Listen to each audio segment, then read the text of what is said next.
The blood pressure monitor screamed before anyone had a chance to prepare. Staff Sergeant Daniel Reeves hit the operating table at 7:42 in the evening, and the numbers on the screen were already wrong. Not slightly wrong. Not the kind of wrong a nurse could quietly correct with a medication adjustment and move on. They were the kind of wrong that made experienced people go still for exactly 1 second. The kind of stillness that has nothing to do with calm, and everything to do with the brain catching up to what the eyes are reading. Dr. Marcus Holt stepped through the OR doors with his gloves already on. He had been called mid-dinner.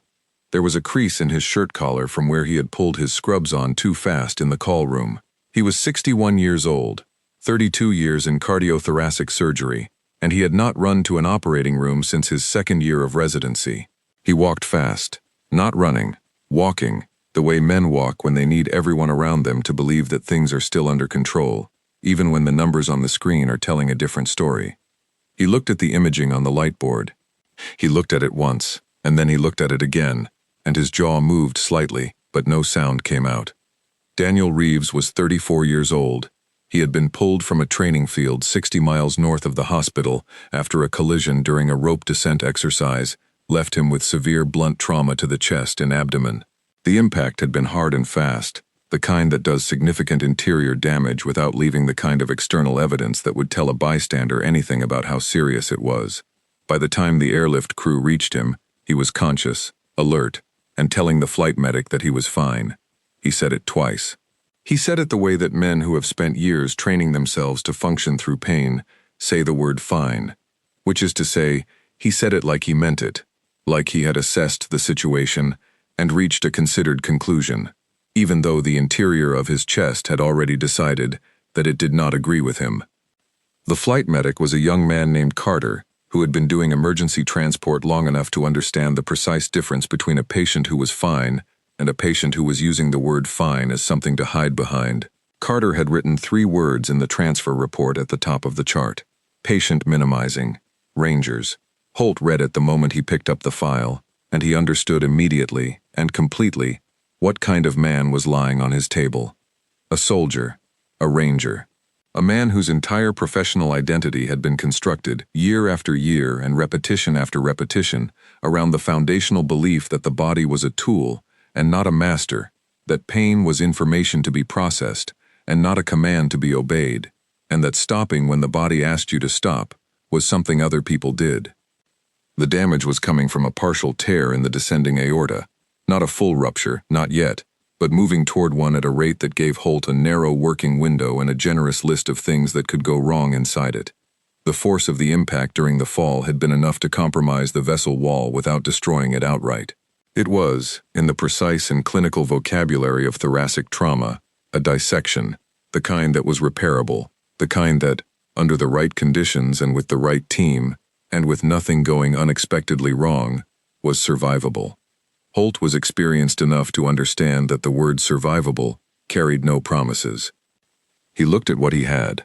3 nurses, 2 surgical residents named Patel and Graham, both solid, both reliable, both young enough that difficult cases made them sharper rather than slower, which was the quality you wanted in residents when the situation was not routine. An anesthesiologist named Dr. Priya Nair, who was, in Holt's private and carefully maintained assessment, the most reliably competent person in any room she chose to occupy, whose presence across the table on a complicated night was worth more than he had words adequate to express. And standing at the head of the table, positioned near the anesthesia cart, in the spot closest to the patient's head, was a young woman Holt had never seen before. She looked to be in her mid-20s. Her scrub cap was slightly crooked. She was holding a clipboard and reading the monitors with the focused expression of someone working in a language they had recently learned, still translating from symbol to meaning with a fraction of a second's deliberate effort that an experienced eye could catch if it looked. She was not panicking. She was not frozen. She was not standing there with the lost expression of someone waiting for someone else to take over, but she was, unmistakably, not the experienced OR nurse this situation required, and Holt knew it, and the room knew it, and she knew it most of all. Holt caught the eye of his scrub tech, a quiet and dependable man named Owen who had been beside him in operating rooms for 9 years, and who understood Holt's expressions better than most people understood full sentences. Owen gave him the smallest possible shake of his head, a motion so restrained it was almost not visible. The experienced circulating nurse, who should have been on call, had been pulled 2 floors down into an emergency that had erupted without warning. This was who the scheduling board had sent in her place.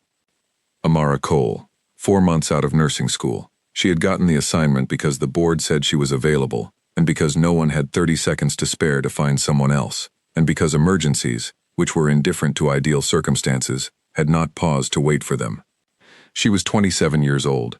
She had grown up in Birmingham, completed her nursing program in Nashville, and arrived at this hospital at the end of summer, carrying a competency record that her instructors had described with words like careful and thorough, and shows good instincts for the work. None of those words had told her anything useful about how it would feel to walk through an OR door, look at the imaging on the board, understand what was lying on the table in front of her, and stay anyway. She had never assisted in a surgery at this level of complexity. She had practiced on simulators and done months of post-operative care and managed wound dressings and medication administration and patient assessments and all the foundational work that nursing school sends you into the world equipped to perform. She had read case studies of surgeries like this one. She had never stood this close to an open chest cavity with a man's life running through a monitor in real time and the chief of cardiothoracic surgery working 8 feet away from her. She did not leave. There was nowhere to go that would have been acceptable. The work was here, and so she was here. Holt did not introduce himself or take any time to make her feel welcome or unwelcome. He gave instructions to the room and watched without appearing to watch whether she could follow them.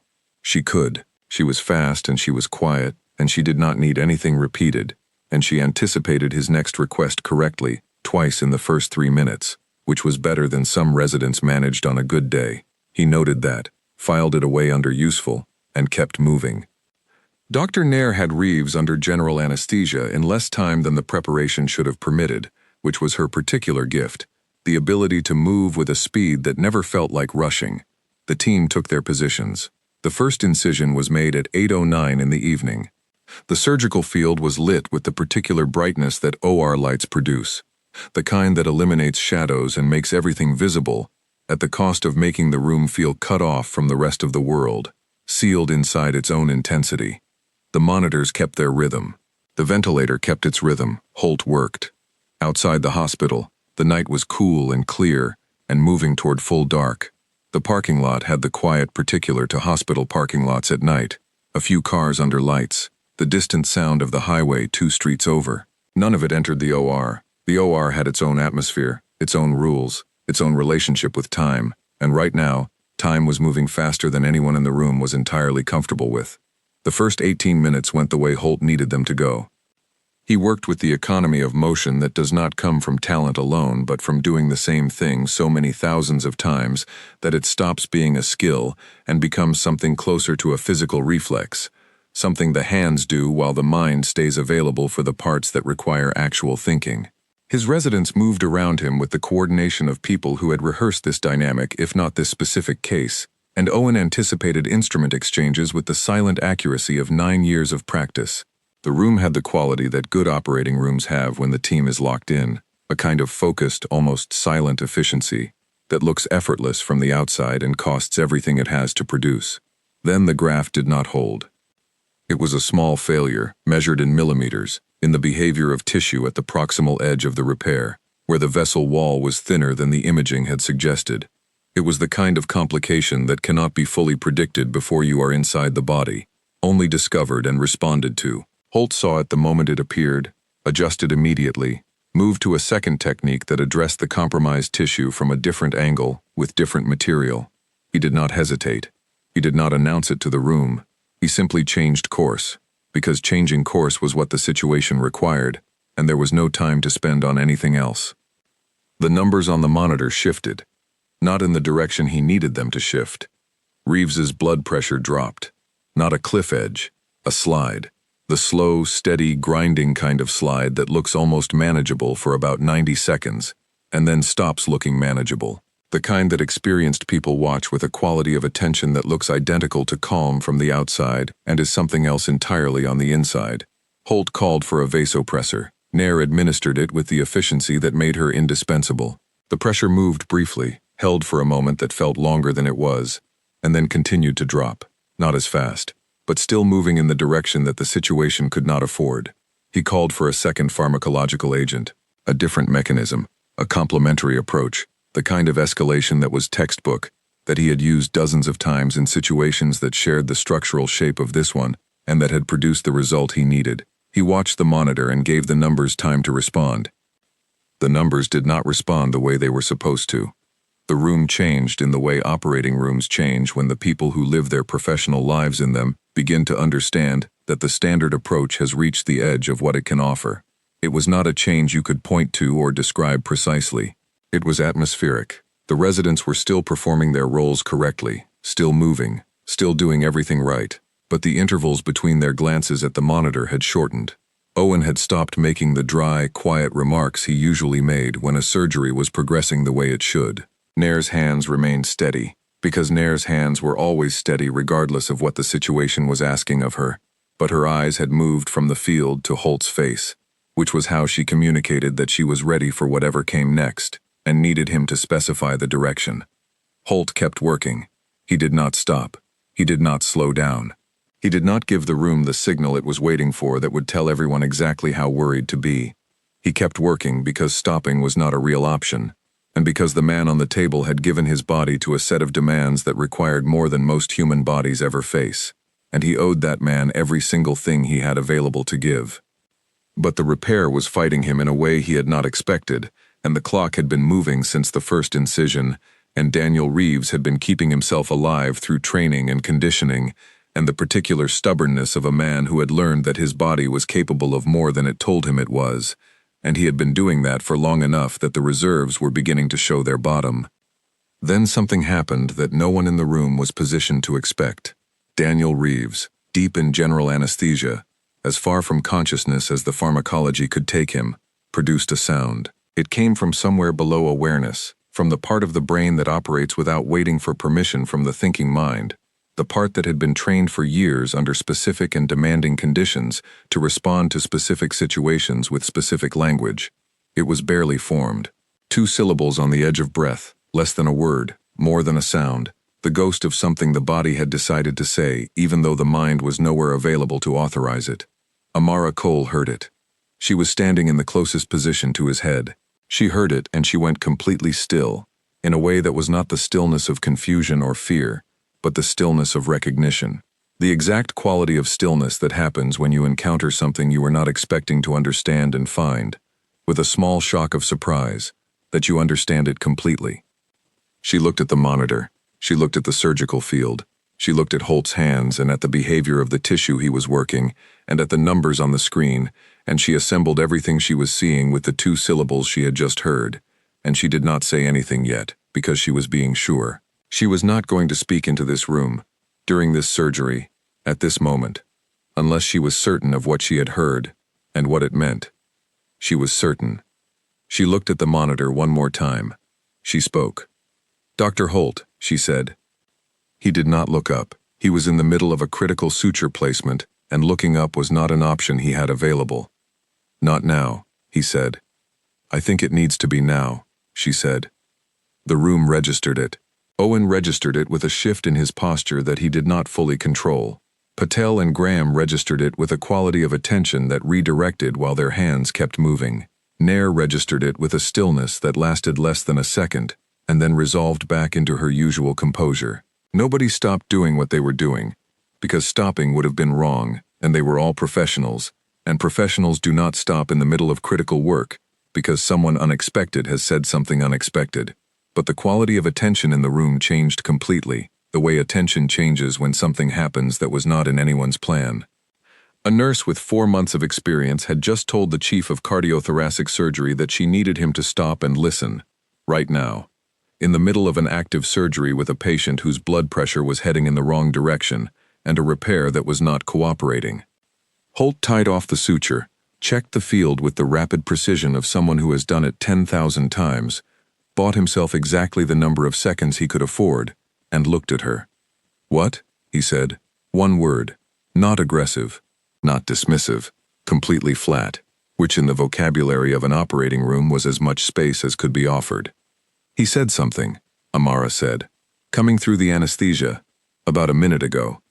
She had his full attention now. Whatever she was about to say would be the next piece of information he acted on or dismissed, and she knew that, and she held it without flinching. He said Lima Charlie, she said, and then he said tourniquet sequence. The words entered the room, and the room held them. Lima Charlie. In the military phonetic alphabet, the phrase was simply a way of saying loud and clear, a confirmation that communication had been received and understood. Military personnel used it in daily conversation, the way other people might use got it or understood. Taken alone, it meant nothing unusual. But in the specific context of tactical combat casualty care, the system the United States Army's Ranger units used to manage traumatic injuries in field conditions, the phrase Lima Charlie carried a second meaning that was not in any civilian manual or hospital protocol document. It was a shorthand used by Ranger medics in a particular damage control sequence, a protocol developed from years of field experience in environments where the resources of a full hospital were not available, where a medic had to work with what was at hand, and where conventional treatment hierarchies sometimes failed in ways that required a different priority order entirely.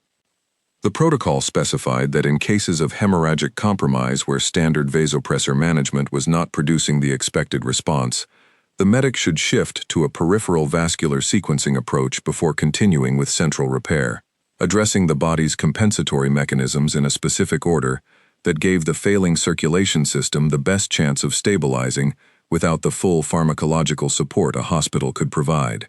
It was built for the field. It was built for situations where you had almost nothing and needed to make the most of it. It had never been intended for an operating room, because operating rooms had everything the protocol was designed to compensate for not having. Except right now, in this specific operating room, with this specific patient, the standard approach was not working. And the man on the table, in the deepest part of anesthesia, had said the words that pointed toward the thing his body was asking for. Holt was looking at her with an expression she could not fully read, except that it was not dismissive, and it was not impatient, and it was not the expression of a man who had decided she had interrupted him with nonsense. "You know what that means," he said. It was not phrased as a question, which told her that he already knew what it meant, that the phrase had landed in his vocabulary correctly, and he was asking her something different, asking her how it had landed in hers. "My brother is a ranger," she said. "3rd Regiment. He did 2 tours. He came home and he needed to talk about what he had done and seen, and I was the person who was there to listen. For years. He would explain the protocols to me when he was processing them, when he needed to say them out loud to someone who would take them seriously. I didn't know I was learning anything. I thought I was just being his sister." "But you kept it," Holt said. "Apparently," she said. There was a pause in the room, not a long one. There was not time for long pauses, but a real pause, the kind where the people in the room are doing significant work inside the silence. Holt looked at the monitor. The pressure was at 65/37, and still moving slowly in the wrong direction. He looked at the field. He looked at the repair he had attempted twice with 2 different techniques, and which had given him everything the standard approach could give him, and then run out of road. He looked at Amara Cole, 27 years old, 4 months of clinical experience, standing at the head of his operating table with steady hands and knowledge she had not planned to acquire and had not known she was carrying until a man under anesthesia said 2 words that woke it up. He made his decision in the space of approximately 3 seconds. "Walk me through it," he said. She did.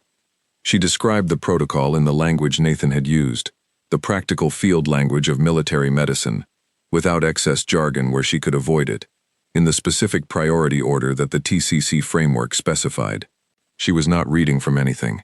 She was pulling it from the part of her memory where it had sat for years without being needed, and it came out clearly. The way information stored in the deep part of the memory sometimes comes out more precisely than information stored in the part you use every day. Holt listened without interrupting, translating in real time from the vocabulary of field medicine into the clinical tools he had available in the OR, mapping the framework onto the pharmacology and the surgical approach and the equipment around him. He asked 2 questions. Both were precise and technical. She answered both of them without hesitation and without guessing. When she did not know the answer to something specifically, she said so, which was the right response, and he noted that it was the right response. He looked at Nair. "I'm going to change the sequence," he said. Nair's response was immediate and without drama. She was already recalculating. This was what made her extraordinary. Not that she was fast, though she was, and not that she was technically precise, though she was that too, but that when a situation required her to shift direction completely, she did it without the resistance, or the visible recalibration that most people need, when something they have been approaching one way suddenly needs to be approached entirely differently. "What do you need from me first?" she asked. He told her. There was one moment, one beat, when the senior resident Graham looked across the table with a specific expression. It was not insubordination. It was the expression of a person who had spent years being trained in a particular system of knowledge and had been trained to trust that system, encountering a moment where the system was being set aside in favor of something that had come from outside it. The expression lasted approximately 2 seconds. Holt did not look at him, but he understood what the look meant, because he had worn that look himself many years ago in different circumstances. He kept moving, and Graham kept moving, and the moment passed. The pivot began. It did not look, from the outside, like a dramatic transformation. There was no single moment where everything changed at once, and the crisis visibly resolved. Real medicine is not constructed that way. What happened over the next 58 minutes was a careful, methodical restructuring of the approach to the surgery, Holt modifying his repair technique in the specific sequence the protocol specified, Nair adjusting the pressure management strategy in a coordinated way that addressed the peripheral vascular response before returning to the central repair, the two of them working together in a new rhythm that built itself as they moved through it. Amara stayed at her position. She had said what she had to say. Now she did her job, which was to monitor, to assist, to be present and responsive, and to not put anything else into the room that the room was not asking for. She watched the monitor. She watched the surgical field. She did not watch Holt's face, because watching his face would have been looking for reassurance, and she had decided she was not going to look for reassurance. She was going to do her job and trust the information she had provided, and let the surgery be what it was going to be. The pressure continued to drop for 7 minutes after the pivot began. 7 minutes, when you are watching a number move in the wrong direction and asking yourself whether the decision to change course was right, is a substantial amount of time.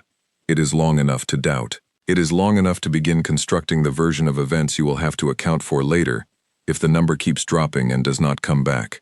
Holt did not construct that version. He kept working. Nair kept adjusting. The team kept moving. Owen kept handing and receiving, and handing again, steady as a machine, and more reliable than one. At minute 7, the number reached 62/34 and stopped falling. It held there. At minute 9, it moved. A single point upward, systolic. Not meaningful by itself, but in the context of 7 minutes of downward movement, significant. At minute 11, it moved again. 2 points this time. At minute 14, it was 68/40. Nair said, very quietly, with no inflection at all, "It's climbing." Nobody in the room celebrated. Nobody exhaled in the theatrical way that people exhale in dramatic reconstructions of events like this one. The people in that room were professionals, and professionals understand that progress is not completion, and completion is the only finish line that actually counts. They kept working. They kept moving. They applied everything they had to the task in front of them, with the same focus they had been applying since the first incision. But Owen, who had been with Holt for 9 years, and who had been in rooms harder than this one, who had a well-developed internal sense of when a surgery had turned and when it was still deciding, looked up from the instrument table for exactly half a second. That was how Holt knew the tide had actually turned and was not going to reverse itself. The repair held. The graft, approached from the revised sequence that the protocol had specified, behaved the way Holt needed it to behave. The tissue at the proximal edge, addressed in the correct order, responded. The pressure climbed slowly and then with more confidence, past 70, past 75, into the range that a body could survive in, and then toward 85 systolic, which was the number that meant the immediate critical phase was behind them, and the work of careful, methodical completion could begin, without the clock pressing on every decision. At 90 systolic, Nair said, "There it is." Those were the most words she had spoken in over 2 hours. Daniel Reeves did not know any of this was happening to him. He was in the dark place where general anesthesia puts you, when the dose is high enough, and the body has enough to deal with. That consciousness would only be in the way. His face was still under the surgical draping, his hands were still at his sides. The monitor above his head was reading numbers that no longer had the quality of crisis in them, and the room had made the quiet shift from emergency to procedure that was, for everyone in it, the most welcome transition an operating room can offer. Holt worked for another hour after the pressure stabilized. He was thorough in the way that surgeons who have been frightened by a case are thorough, going back to check what has already been checked, verifying what has already been verified, making certain that there is nothing he is leaving behind. His residents stayed with him through all of it, their focus unbroken. Owen did not make any comments. The OR kept its lit, sealed quality, until the moment Holt stepped back from the table and looked at the field for the last time. The repair was complete. The numbers were stable. The crisis was over. He looked at his team. "Good work," he said. He said it to the room, which was how he always said it, because he did not single people out in the OR when the work was done, because the work was always a collective thing. But when he said it, his eyes moved briefly to Amara, who was standing exactly where she had stood for the past 2.5 hours, in the same position, with the same focused expression. Her scrub cap was still slightly crooked. She had not adjusted it once during the entire surgery. She met his eyes for a moment. That was all that needed to happen. Reeves was transferred to the ICU at 11:23 in the evening. His vitals were in the range that meant the next several hours, while still requiring careful monitoring, were not going to be the hours that determined whether he lived. The monitoring equipment was connected. The post-surgical protocols were initiated. The ICU team received him with the quiet efficiency of people whose job is to continue the work that the OR has started. Amara walked out of the OR and stood in the corridor outside the doors for a period of time she later estimated as about 30 seconds, though it may have been longer. She was not crying, she was not shaking. She was doing the thing the body does when it has been operating at full capacity for an extended period, and has been given permission to ease back, which is to stand still and let everything catch up. Then she went to find her documentation station, because the post-procedure notes were not going to write themselves, and because the work did not end when the surgery ended, and because she was a nurse, and the paperwork was part of the care. She sat down. She opened the chart. She began to type. Her hands were steady. Barbara Elkins found her in the hallway at 20 past midnight. Barbara was 56 years old, and had been a nurse for 30 years, and had, during those 30 years, developed an almost supernatural ability to identify when a member of her staff had experienced something that required more than the standard post-shift debrief. She did not appear to search for these moments. She simply arrived at them, the way water arrives at the lowest point in a room. She looked at Amara's face. She looked at it for approximately 2 seconds. "How was the OR tonight?" she asked. Amara considered how to answer that. "Instructive," she said. Barbara studied her for another moment. "I'll want the real answer eventually." "Not tonight," Amara said. "Agreed," Barbara said. "Tonight you go home and sleep." She paused. "How are your hands?" Amara looked at them. She had been looking at patients and monitors and charts for the past several hours, and had not looked at her own hands since she scrubbed in. "Steady," she said. "Good," Barbara said. "That's what I needed to know." She walked on, because Barbara Elkins did not linger, and Amara went back to her documentation. She finished at midnight. She checked on her 2 other patients, who were both sleeping in the way that patients sleep when nothing alarming has happened to them that evening, which was deeply and without awareness of the world. She refilled a water pitcher. She answered a question from the night shift resident about a medication order. She did all of it with the same focused attention she had brought into the OR at the beginning of the evening, except now the attention had something inside it that had not been there before, something small and dense and quiet. She went home at 7:15 in the morning. She took a shower. She ate something she could not clearly remember eating afterward.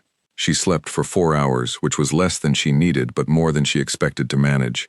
She came back for her afternoon shift and did her job. She did not tell anyone about the surgery, not in detail.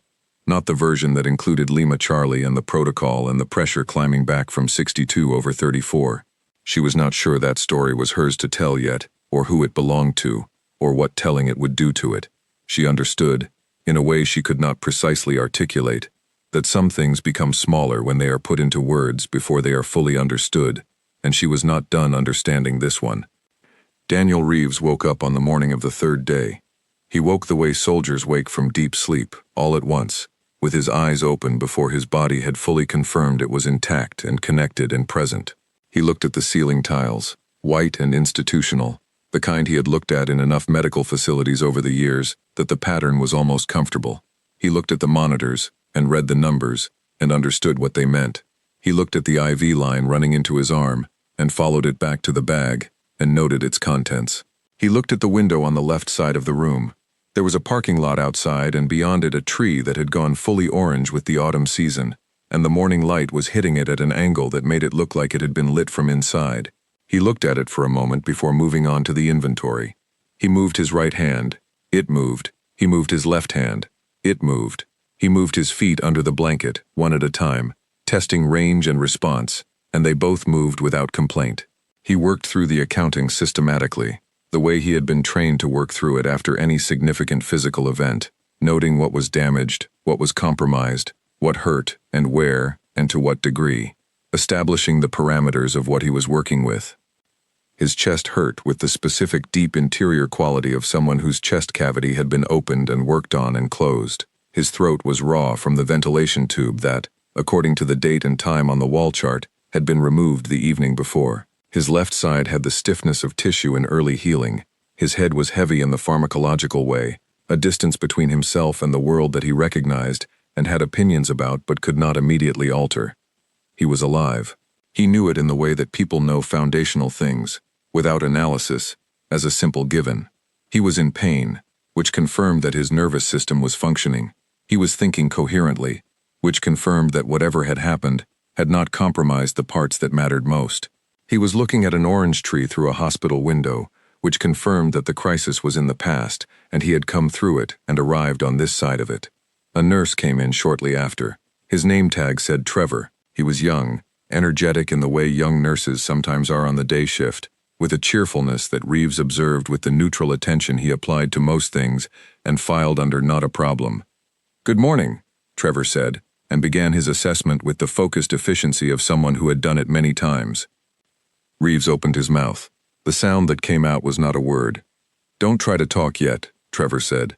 "The intubation leaves the throat sore for a few days. It'll come back fully. You've been sedated for approximately 60 hours. He wrapped the blood pressure cuff and looked at the monitor. "You're at Westbrook Regional. You came in Sunday evening by airlift from the training field. Your emergency contact has been notified and confirmed you're stable." Reeves raised his eyebrows, which was the best he could do in the way of a question.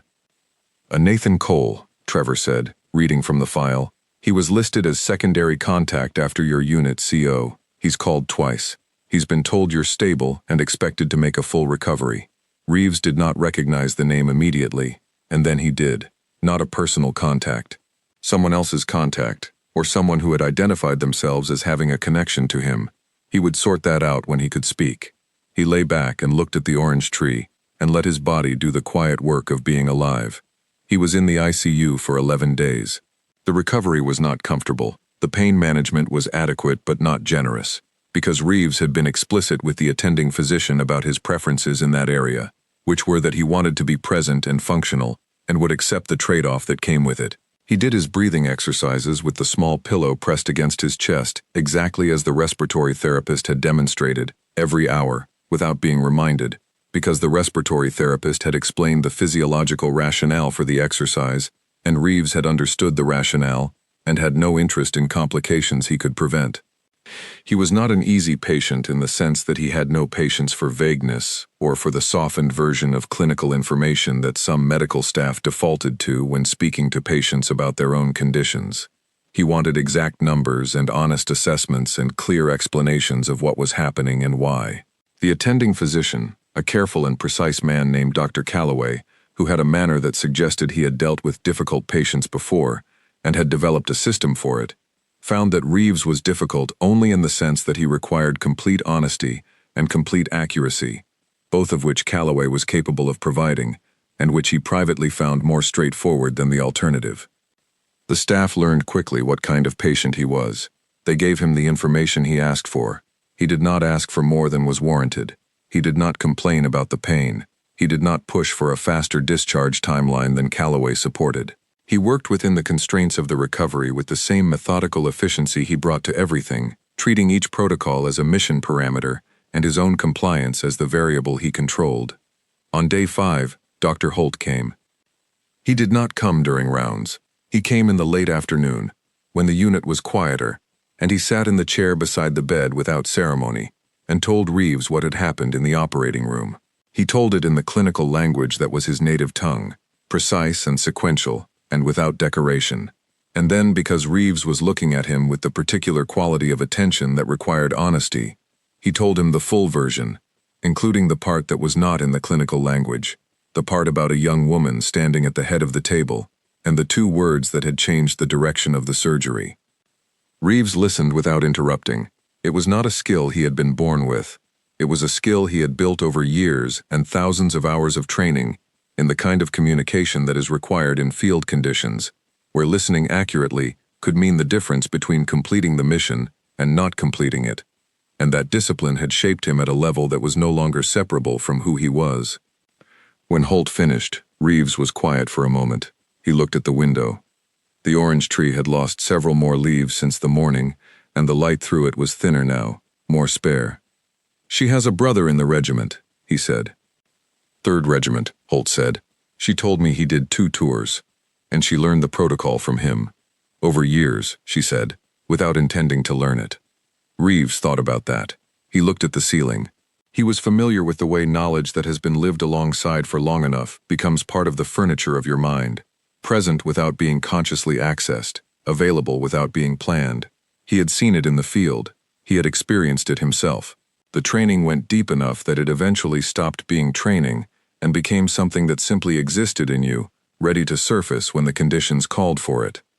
He had not expected it to surface in him under anesthesia, in a civilian hospital, and save his life through a nurse who had absorbed the language from her brother's need to talk. "I didn't know I said it," he said. "You couldn't have," Holt said. "You were under by every measure we use, but something in you did. The body knows things the brain doesn't always have time to manage," Reeves said. It was not a philosophical observation. It was a technical description of something he had observed many times and relied on.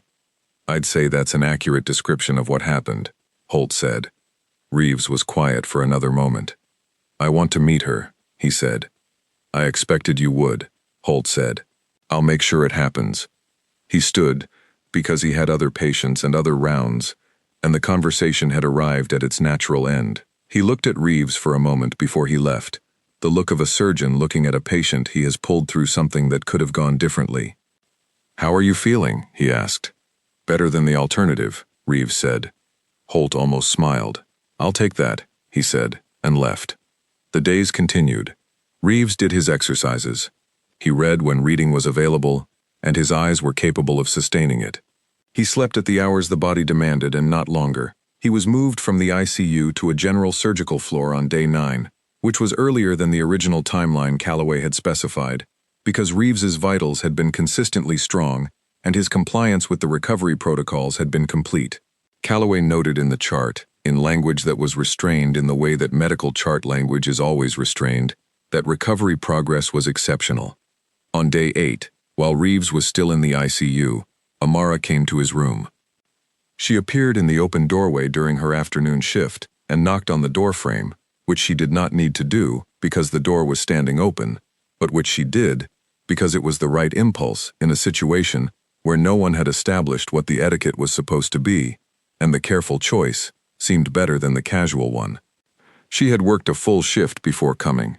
She was still in her scrubs. Her hair was up and her badge was clipped to her front pocket, and she was carrying nothing. No clipboard, no chart, just herself in the doorway of the room of the man who was alive because she had been standing in the right place and had known what she was hearing. Reeves looked at her from the bed. He had been doing his breathing exercises and still had the small pillow resting against his chest. He was bigger than she had expected. In the OR, he had been a body under surgical draping, a face above the anesthesia mask, a set of numbers on a monitor. Here he was a person, and the person was broad and still, and looking at her with the same rapid, complete quality of attention she had felt from him, even during those seconds in the operating room when he had not been conscious. "Nurse Cole," he said. She stepped into the room. "Amara is fine." "Amara," he said, the way people say a name when they are securing it. making sure they have it correctly, and will continue to have it. She looked at him. Daniel. He had offered it, and it fit. She stood near the foot of the bed. He had not gestured toward the chair by the window, and she did not assume the chair. She had spent enough time in patient rooms to understand that the space around a hospital bed belongs to the person in it and is offered rather than assumed. Holt told you, she said. Everything, he said. She nodded. I don't remember any of it, he said. I don't remember saying Lima Charlie. I don't remember being aware of anything. You weren't, she said. Not consciously. But something was, he said. She considered that. Something was, she agreed. They were quiet for a moment. It was not an uncomfortable quiet. It was the quiet of two people who understand that they are in a situation that does not have a standard script and who are not going to pretend otherwise. Your brother, he said. Nathan, she said. 3rd Regiment, he said. Yes. He came home, Reeves said. He did. He's an instructor now, Fort Benning. He nodded slowly. There was something in the nod that was not just acknowledgement but recognition, the response of someone who knows that geography personally and understands what it means. He talked to you about the protocols, Reeves said. Not in any formal sense, she said. He would talk about the work. After he came home, when he needed to process what he had done out there, I was the one who sat with him. I didn't know I was learning anything at all. I was just listening because he needed someone to listen. How long did you do that? He asked. Years, she said. It was just part of having him as a brother. He'd come home on leave or come for holidays, and he'd need to talk it through, and we'd be at the kitchen table or on the porch, and he'd go through it, the work, the protocols, what happened when things went wrong, how they fixed it. I was just there. Reeves looked at the window. The orange tree was still visible, fewer leaves than before, the light through it going golden as the afternoon moved toward evening. And you kept all of it, he said. I didn't know I had, she said. Not until that night. I'd never had a reason to know whether I'd kept it or not. He was quiet for a moment with that. She let him be quiet. She was comfortable with silences, had always been, which was one of the reasons Nathan had chosen to talk to her, rather than to anyone else in the family. The moment you heard me say it, he said. What happened? Walk me through what you did. She thought about it. She had not been asked to describe it before, not in this level of detail, and the process of describing it made her understand it slightly differently. I heard it and I recognized it immediately, she said. I didn't have to think about what it meant. It was just there, and then I looked at everything in the room, the monitor, the field, Dr. Holt's hands, the pattern of what was and wasn't working, and it fit. The protocol was the right thing for exactly what I was seeing, and then I had to decide whether to say it. That part, he said. What was that part like? She was honest. Terrifying, she said. I was 4 months into my career. It was his OR, and his surgery, and his patient, and his 30 years of experience. I knew exactly who I was in that room. But you spoke, he said. I spoke, she said. Why? She looked at him. Because you were losing, she said. There wasn't a version of staying quiet that I could make peace with afterward. So I said it. Reeves looked at her for a long moment, then he held out his hand. She crossed the room and took it. His grip was certain without being aggressive, the grip of someone for whom physical steadiness was simply a baseline condition. He held her hand for 1 beat longer than a handshake required. Then he let go. Thank you, he said. The words were plain and complete. There was nothing to add to them. I'm glad I was there, she said, and meant it not as a response but as a fact, the truest fact in the room. She checked his chart after that. She updated 2 items, made a note about his breathing exercise frequency, which was higher than required because he was the kind of patient who treated recovery as a performance objective, and then she said goodbye. She went back to her floor. She had 3 other patients to see. She saw them. She did her documentation. She kept working. She did not feel different in any dramatic sense. She felt like herself, doing her job, except that now doing her job included something it had not included before, a confirmed knowledge that she could be in the right place with the right information and use it, that she could speak into a room that had every reason not to listen to her and be heard. That was not nothing. That was, in fact, everything. She called Nathan that night. She called him from her car in the hospital parking lot, sitting in the dark with the engine running and the heat going because the autumn night had gone cold while she was inside. She called him because she had been carrying the full story for 8 days and he was the only person who would understand all of it. He answered on the second ring. "Hey, what's up?" he said, in the tone he used with everyone, which was to say casual and without ceremony regardless of the situation or the hour. "I have to tell you something," she said. Something in her voice communicated that this was not a routine call. She could hear him shift on his end of the line, the small sound of someone moving from whatever they were doing to giving their full attention. "I'm listening," he said. She told him from the beginning. She told it in order and without rushing, the way she had understood it, starting with the assignment, and the OR, and the imaging on the board, and the man on the table, and then the surgery, and the graft failing, and the pressure dropping, and the moment of hearing his voice come through the anesthesia, with 2 words that were not supposed to be there. She told him about speaking into the room and the silence that followed. She told him about Holt's face when he made his decision. She told him about the next 58 minutes, and the pressure climbing back 1 point at a time. She told him about leaving the OR at the end of the night and standing in the hallway. She told him about the room on day 8 with the orange tree outside the window. She told him about the hand that held hers 1 beat longer than it needed to. Nathan was quiet for a long time after she finished. She listened to the quiet and let it be what it was. "Amara," he said finally. "Yeah? I didn't know you remembered any of that. The protocols, the sequencing, any of it." "Neither did I," she said. "I genuinely didn't know I had it." Another pause. "You know what you did," he said.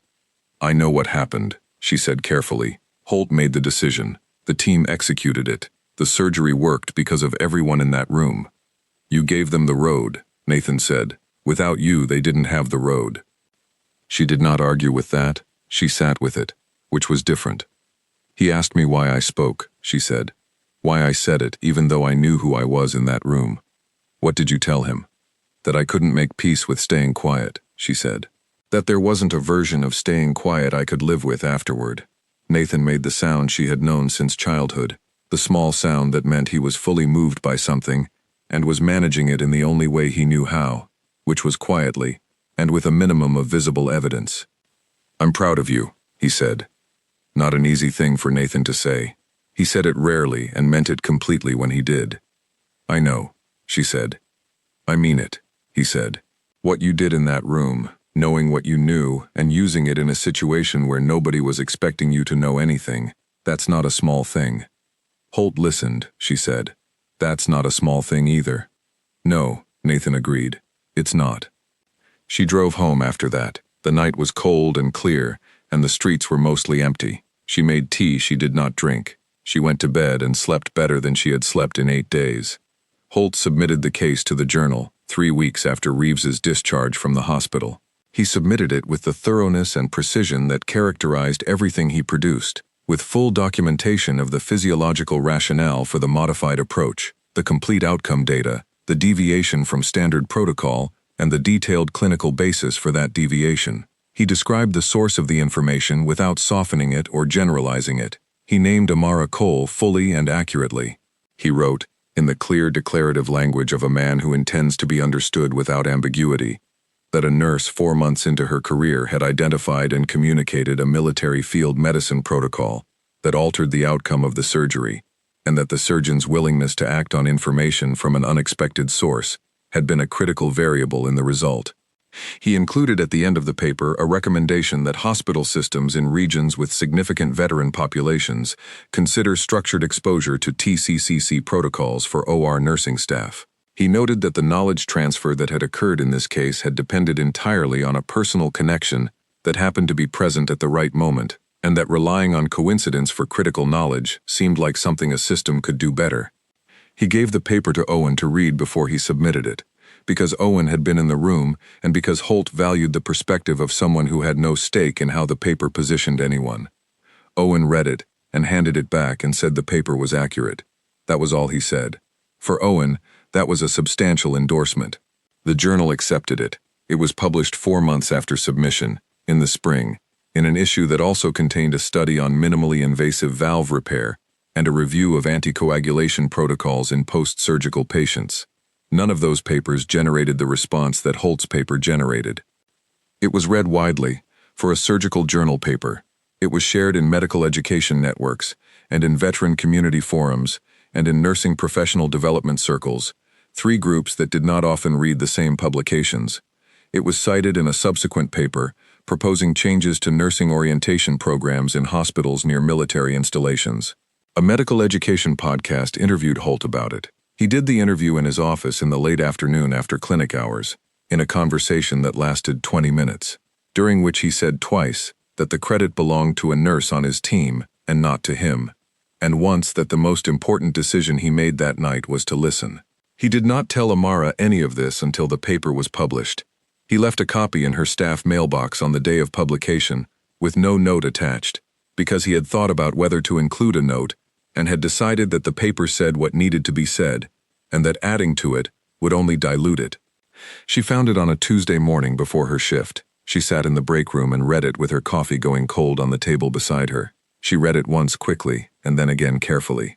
She sat for a few minutes after finishing it, not thinking about anything specific, just sitting. Then she folded it, put it in the front pocket of her bag, picked up her coffee, found that it was cold, poured it out, and went to start her shift. She told Barbara about it that afternoon, because Barbara had been waiting with professional patience for the full version of the night since the morning after it happened, and because the paper made it easier to tell, gave it a frame that was outside her own experience of it. Barbara read it in the break room during the overlap between Amara's shift and her own, reading it the way she read everything, thoroughly and without rushing. When she finished, she set it on the table and looked at Amara. "This is a good paper," she said. "He's a good writer," Amara said. "He's honest," Barbara said. "That's what makes it good. He wrote exactly what happened without protecting himself." Amara considered that. "I hadn't thought about it that way." Surgeons of his seniority don't usually write papers that credit a 4-month nurse for a critical piece of the clinical decision, Barbara said. He didn't have to frame it the way he did. He framed it that way because it was true, and because he was willing to say it was true. He was willing to listen that night, Amara said. I think for him the paper was the same thing. Barbara looked at her for a moment. Then she said something she did not say often, because she was a person who used praise rarely and precisely, and therefore had not devalued it. "You're going to be very good at this," she said. Amara looked at her. "Not because of what happened in that OR," Barbara said. "You were going to be very good before that night. That night just showed you what you already had. There's a difference between a person who is made by a single event and a person who is revealed by one. You were revealed." Amara did not say anything for a moment. She looked at the table. She looked at the paper, folded now, sitting on the table between them. "I was terrified," she said. "When I spoke, I was genuinely terrified." "I know," Barbara said. "That doesn't bother you?" "Why would it bother me?" Barbara said. "Terrified people who do the right thing anyway are the only people I want in my OR. Unafraid people make mistakes because they don't understand the stakes. Terrified people who stay steady have the information and the respect for it. You were terrified and you spoke clearly, and you stayed steady. That's not a deficiency. That's exactly the thing." Amara took the paper home that evening and put it in the drawer of her bedside table. She did not display it or show it to people. It was not a trophy. It was a record of something that had happened, and a reminder of who she was in the moment it happened, and that was the purpose it served. Reeves was discharged from the hospital on day 17, which was 2 days ahead of the original projected timeline. He was not discharged because he had pushed for it or lobbied for an earlier release. He was discharged because his numbers were where Callaway needed them to be, and because the recovery was progressing at the speed that someone who approached physical therapy as a mission objective tends to progress. He walked out of the hospital on a clear afternoon in early November. His sergeant major had driven down from the base to collect him, a man named Greer who had the compact, deliberate manner of someone who had been around soldiers long enough that everything he did was economical and without waste. Greer shook Reeves's hand in the lobby, said, "Good to see you upright," picked up the bag, and walked toward the exit. Reeves paused at the nurse's station on the surgical floor before leaving. The nurse at the desk was Trevor, who had been with him since the ICU morning and who had maintained his cheerfulness throughout, in a way that Reeves had stopped finding irritating sometime around day 4. "Is Nurse Cole on shift today?" Reeves asked. Trevor checked the board. "She's on days. She should be at the end of her afternoon rounds." "Tell her I said goodbye," Reeves said, "and thank her again." Trevor wrote it down. I'll tell her. Reeves walked out of the hospital into the clear, cold afternoon and got into the car. He looked at the hospital building for a moment through the windshield before Greer started the engine. You all right? Greer asked. I'm fine, Reeves said. Greer looked at him for a moment with the assessing gaze of someone who has known a person long enough to understand the full range of what fine can mean. Good, Greer said, and started the car. Trevor delivered the message at the end of Amara's shift. She had been finishing her notes at the nurse's station when he walked over and said, Reeves stopped by before he left. He told me to tell you goodbye and to thank you again. She stopped typing. She looked at the window at the end of the hallway, which faced the front of the hospital. She thought about him walking out into the November afternoon and getting into whatever car was waiting for him and going back to his life, which was going to be different in some ways because of what had happened in his chest, and identical in others because of who he was. Thanks for telling me, she said. She finished her notes. She got her things. She went home. She thought about calling Nathan, but decided the day had contained what it needed to contain, and the call could wait. She cooked something simple for dinner and ate it at the kitchen table. She read for an hour. She went to bed early. In the morning she went to work and began her rounds. The tree outside the window of room 412 was bare by the time the spring came. She thought about that sometimes, about seasons and what they mark, about how much had changed between the night Reeves was on the table and the morning his room stood empty with a different patient in it, a retired schoolteacher named Mr. Aldous, who was recovering from a valve repair and who liked to listen to classical music through a small portable speaker, and who appreciated being given the honest version of his clinical information, which she always provided. She was different, though it was not the kind of different that was visible from the outside. She moved through her days with the same focus and the same quiet competence she had always brought to the work. She was not louder or more assertive or more dramatic than she had been before that night in the OR. She had not been transformed by a single event into a different person. She had been, as Barbara said, revealed. She knew now, in a way she had not known before, that the things she carried were worth carrying, that the knowledge she had accumulated from unconventional sources, from listening instead of studying, from being present instead of being prepared, was real knowledge, and that real knowledge was what mattered in the moments when the standard approach ran out of road. She knew now that speaking into a room that had no particular reason to listen to her was something she could do and had done. Those two things together were enough. They were, in fact, more than enough. She requested the transfer to the cardiothoracic unit formally in the spring, 14 months after the surgery. Barbara Elkins submitted the recommendation letter the same day the request went in, without being asked, because Barbara had known since the night of the surgery where Amara was going, and had been waiting for Amara to know it too. Holt submitted a brief email to the department head, 3 sentences. She is careful and she is fast, and she does not need to be told something twice. He did not mention the surgery or the paper or Lima Charlie. He did not need to. The 3 sentences were sufficient, and he knew they were sufficient, and he sent them and went back to his work. Amara passed the unit competency evaluations on the first attempt. She expected to pass them. She had been preparing for 4 months with the specific focus of someone who understands that the point of preparation is not to feel ready, but to actually be ready, and there is a substantial difference between those two things. She was assigned to the rotation in late April.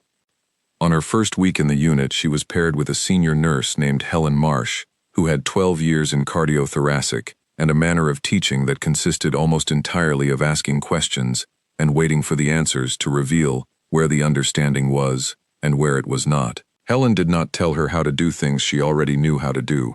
She watched how she did them and asked what she was looking for and why, and where the answer was correct and complete she moved on, and where it was incomplete she asked another question and waited. By the end of the first week, Helen told Barbara that the new one was going to be fine, and that she would not need to hover. Barbara said she had not expected otherwise. Amara worked. She learned the rhythms of the cardiothoracic floor, which were different from the general surgical floor in ways that were both technical and atmospheric. The cases were different. The patients were different. The relationship between the OR and the floor and the ICU was tighter and more continuous. She learned the patterns that the monitors made when things were fine and the specific deviations that meant something was developing that required attention before it became a problem. She learned which attending physicians communicated in what ways, and what each of them needed from the nursing staff, and where the gaps between what they said and what they meant were most likely to occur. She learned the patience.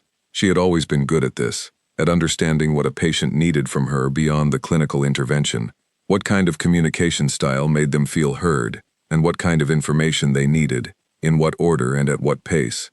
This was, she had come to understand, a skill that no examination could fully assess, that developed through attention and practice and genuine interest in the people in the beds, and that was as clinically significant as any technical competency, though it was rarely described in those terms. She was assigned an orientation role for new nursing students 6 months after the transfer. She had not sought the assignment. The nursing education coordinator, a woman named Patricia Webb, who had been coordinating orientation programs for 11 years and who had strong and usually accurate opinions about which staff members could teach and which could not, had watched Amara for 2 weeks and put her name on the list. She taught the way she had been taught, or perhaps more accurately, she taught the way she wished she had been taught, which was to say she gave students the honest version of the work rather than the simplified version, treated questions as significant rather than elementary, and was explicit about the difference between knowing something and knowing when to use it. One afternoon in October, a student named Calvin, who was in his 2nd week on the floor and who had the specific combination of intelligence and anxiety that produced good nurses when managed correctly, asked her a question that she did not expect. They were at the nurse's station going through a patient chart, and he stopped on a notation and looked at it and then looked at her. "Is it ever okay to say something to an attending during a procedure?" he asked. "Like if you see something and you think you know something they don't. Is that a thing you're supposed to do?" She looked at him. She thought about how to answer it. "Yes," she said. "It is absolutely a thing you are supposed to do." He looked uncertain. "How do you know when you're sure enough to say it?" "You don't always know," she said. "Sometimes you're not completely sure. You say it anyway, if the cost of being wrong is less than the cost of staying quiet." He thought about that. "What if no one listens?" "Then you said it anyway," she said. "You said it clearly, and you gave the information, and then you kept doing your job. You don't control what other people do with what you tell them. You control whether you tell them." He was quiet for a moment. He was clearly thinking about it in a real way, not just looking for the answer to file away, actually sitting with the question. "Has that ever happened to you?" he asked, "where you had to say something when you weren't sure if anyone would listen?" She looked at him. She had not told the story widely. She had told Nathan. She had told Barbara in pieces. She had told no one else the full version. It was not a story she was protective of exactly, but she had been careful with it, aware that the thing that made it meaningful was what was inside it, and that the inside of it could be lost in the telling if the telling was not done carefully. She told him. Not the full version, not with everything she had given Nathan on the phone in the parking lot, but enough. She told him about the OR and the surgery, and the pressure dropping, and the 2 words coming through the anesthesia, and speaking into a room full of people with more authority, and more experience, and more years than she had. She told him about the silence that followed. She told him about the pressure climbing back. Calvin listened without interrupting, which she noted as a quality worth cultivating, and was already partly present. When she finished, he was quiet for a moment. "You had 4 months, he said. 4 months, she said. "And you spoke anyway." "I spoke anyway," she said. "Because you were sure?" he asked. "Because I was sure enough," she said. "And because staying quiet was not something I could have lived with afterward. Those 2 things together were enough." He nodded slowly. She could see him putting it somewhere real in his understanding, not the surface layer but the deeper place where things that actually shape behavior are stored. "What happened to the patient?" he asked. "He went back to duty," she said. 8 months later, full clearance. Calvin looked at the chart they had been reviewing. He looked at it differently than he had looked at it before, she thought. Or perhaps it was the same looking, and she was projecting. She was not always certain. "Okay," he said. "What were we looking at?" She turned back to the chart. They finished the review. She answered 3 more questions, 2 technical and 1 about patient communication. He was paying attention with his full mind, and she had seen enough students to know the difference between that and the other kind of attention. At the end of the shift, he stopped her in the hallway. "The nurse who taught me about speaking up," he said. "That's the kind of nurse I want to be." She looked at him for a moment. "Then be that nurse," she said. "The information doesn't wait for the right moment. The right moment is the one you're in." He nodded. He went to finish his documentation, She watched him for a moment and then turned and walked toward the locker room. Nathan called her that weekend. He called on a Saturday afternoon when she was at home doing laundry, the unremarkable kind of domestic Saturday that bookends the weeks of intensive work, and that she had come to value the way you value things that are simple and restorative. She answered with her hands still holding a folded shirt. "How's the new unit?" he asked. "Good," she said. "Really good. Exactly where I'm supposed to be." "You sound different," he said. She considered that. "How?"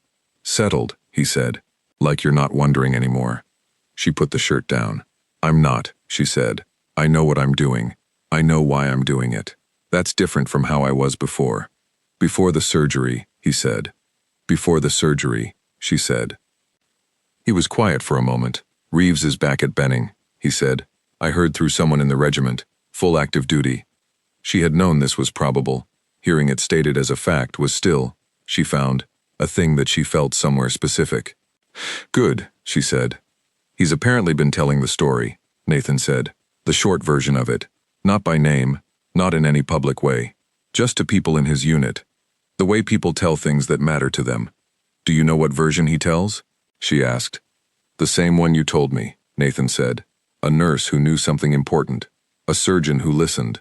The rest is just numbers on a monitor." She thought about that for a moment. The rest is just numbers on a monitor.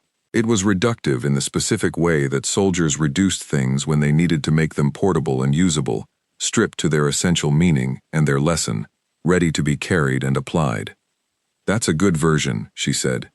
"It is," Nathan said. "It means something specific to people in the regiment, the idea that knowledge can come from anywhere, and that recognizing it when you see it is a skill as much as anything else." "Holt said something like that in the paper," she said. "I know. I read it again last week." She picked the shirt back up. "Nathan." "Yeah. Thank you for needing to talk," she said, "for all those years at the kitchen table." A pause, then, "Thank you for listening." She finished her laundry. She cooked dinner. She read for a while and then she slept. On Monday morning she went back to work. She put on her scrub cap, the newer one that fit correctly. She clipped her badge. She pulled up the patient board and read through the night report, moving through each entry with the full attention she brought to the first thing she read every morning. Because the night report was where the stories of the last 12 hours were told, where the changes that had happened while the day shift was home and sleeping were recorded, and where the things that needed her attention that morning were waiting to be found. She had 2 pre-op assessments. She had a post-surgical follow-up with a patient who had been doing well for 3 days, and who today, based on the night report, was doing slightly less well in a specific and addressable way that the notes had identified correctly and flagged for morning review. She had 1 new admission from overnight, a woman in her 50s who had come in through the emergency department and been transferred to the floor at 4 in the morning, and whose chart was thorough, and whose numbers were where they needed to be, and whose name was Caroline Webb, and who was, according to the intake notes, frightened in the way that people are frightened when they arrive in a hospital for a serious thing in the middle of the night, and wake up in the morning not entirely sure where they are. Amara started with Caroline Webb. The room was at the end of the hall. The curtains were half open. The morning light was coming in at an angle, the particular quality of early spring light that is still thin and has not yet warmed to its full strength, and it laid itself across the floor in a long, pale rectangle. The monitor was running, reading numbers she had already reviewed and that were consistent and not alarming. The patient was awake, lying against the pillows with the specific stillness of someone who is trying to appear calmer than they are. She was in her mid-50s, a compact woman with short hair going gray and hands that were folded very deliberately on top of the blanket, which was the particular way people fold their hands when they are trying to hold themselves together by the simple act of keeping their hands visible and in their control. She looked at Amara when she came in. The look had everything in it that the look of a patient in that situation always has. It had the question underneath all the other questions, the one about whether things were going to be all right, and it had the specific quality of a person deciding very quickly whether to trust the person who had just walked through the door. Amara crossed the room. She did not rush. She did not slow down to appear gentle, because performing gentleness and being present were different things, and the people in those beds could feel the difference. She stood at the bedside and looked at Caroline Webb and said what she always said to a new patient on the first morning. "Good morning," she said. "My name is Amara. I'm going to take care of you today." The woman looked at her for a moment, then the deliberate stillness of her hands relaxed, just slightly, and the set of her shoulders came down by the increment that the body allows when it has decided the person in front of it is trustworthy. "All right," she said. Amara began the assessment. She worked with the full attention she brought to every first assessment, thorough and unhurried, asking the questions that needed asking, and listening to the answers with the whole of her mind, and not just the part of it that was looking for the specific clinical information. She noted what Caroline Webb said, and how she said it, and what she did not say but communicated by the way she held herself, and the specific places where her answers shortened, or her gaze shifted.